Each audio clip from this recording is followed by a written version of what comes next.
Seorang pegawai penguat kuasa Majlis Perbandaran Sandakan, MPS, dilaporkan cedera selepas dipercayai diserang sekumpulan lelaki ketika menjalankan rondaan di kawasan Pasar Batu Lapan, Sandakan, pada petang semalam. Difahamkan berlaku ketika mangsa bersama beberapa rakan setugas melakukan pemantauan rutin bagi memastikan aktiviti perniagaan di kawasan pasar mematuhi peraturan pihak berkuasa tempatan.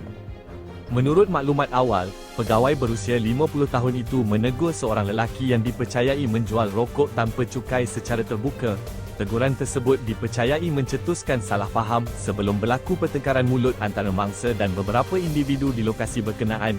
Situasi kemudian menjadi tegang apabila mangsa mendakwa diserang oleh beberapa lelaki yang berada di kawasan itu. Ketua Polis Daerah Sandakan memaklumkan mangsa mengalami lebam pada beberapa bahagian badan dan telah mendapatkan rawatan di Hospital Duchess of Kent.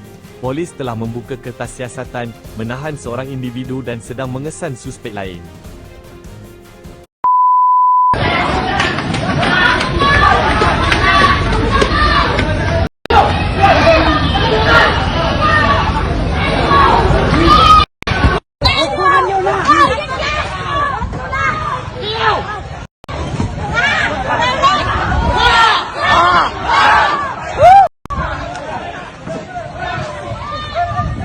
Ada maut. Atak.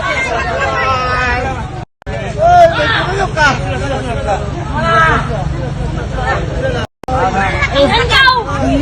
Masuk sini, Mas. Ada.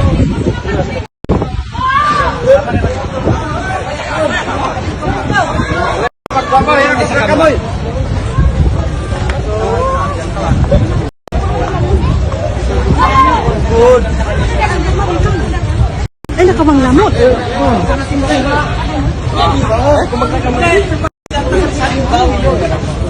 Kaya mo.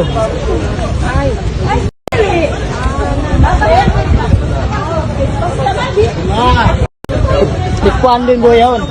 Taekwondo. Taekwondo boy! Awas ya, taekwondo!